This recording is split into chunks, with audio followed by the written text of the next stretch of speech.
بچے کو کسی بڑے کے اوپر کیا امتیاز حاصل ہے، کیا برتری حاصل ہے، کیا فضیلت حاصل ہے؟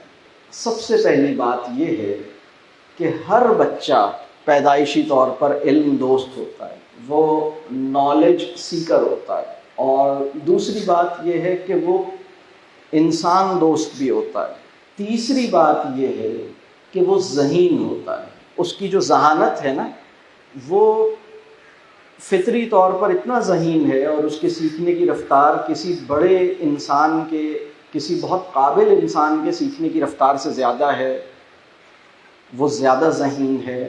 ٹھیک ہے، تو پہلی بات وہ علم دوست ہے، دوسری بات وہ انسان دوست ہے۔ انسان دوست ہے کا مطلب یہ ہے کہ وہ انسانوں میں اس کی دلچسپی ہوتی ہے، اور اگر وہ انسانوں کو ایوائڈ کر رہا ہو تو اس کی کوئی بڑی ٹھوس وجہ ہوتی ہے، اس کے پیچھے کوئی بہت تلخ تجربہ ہے جس کی وجہ سے وہ انسانوں سے بھاگ رہا ہے، نہیں تو وہ فطرتاً ایسا نہیں ہوتا۔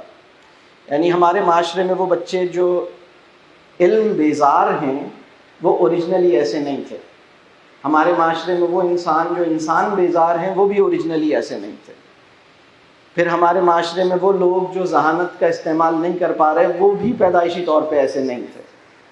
یہ تین باتیں ہو گئیں۔ پھر چوتھی بات یہ ہے کہ بچہ جو ہے وہ خیر پسند ہوتا ہے، یعنی وہ نالج سیکر بھی ہوتا ہے، یہ پہلا پوائنٹ تھا۔ چوتھا پوائنٹ یہ ہے کہ وہ نالج لور بھی ہوتا ہے، اور یعنی علم خیر ہے، وہ علم کو سے محبت کرتا ہے، اور بھی بھلی چیزوں سے، بھلی باتوں سے، بھلے کاموں سے جو خیر کی بات ہے یا خیر کا معاملہ ہے اس کے لیے اس کے دل میں ایک محبت ہوتی ہے، اس کے دل میں اس کے لیے ایک میلان ہوتا ہے، ایک جھکاؤ ہوتا ہے، اور یہ فطری ہوتا ہے۔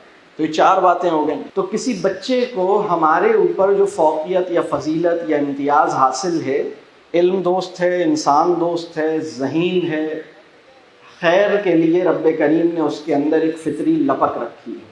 پانچویں بات، معصوم ہے، پاکیزہ ہے، پیور ہے۔ پیورٹی اور انوسنس کے جس معیار پہ ایک بچہ موجود ہوتا ہے، کوئی ولی اللہ بھی اسی لیے ولی اللہ ہے کہ وہ اس معیار کے قریب آ گیا ہے۔ حج کا سب سے بڑا انعام یہ ہے کہ آپ اپنی پاکیزگی کے اس مقام پر فائز کر دیے جائیں جس پر آپ پیدائشی طور پر پہلے سے تھے۔ یعنی اتنی عظیم عبادت کی قبولیت کا جو انعام ہے وہ یہ ہے کہ آپ ایسے ہو گئے جیسے کہ نیو بورن۔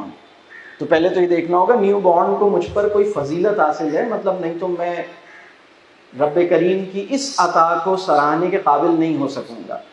ممکن ہے مائنڈ کروں، انسان کہے کہ بھئی یا اللہ میں نے اتنا مال خرچ کیا، اتنی محنت کی اور حج کر کے آیا ہوں، اور آپ نے کہا کہ میں ایک نیو بورن کے برابر ہوں۔ تو نیو بورن کو مجھ پر یعنی بالغ پر جو فوقیت حاصل ہے اس کے یہ 5 حوالے ہیں۔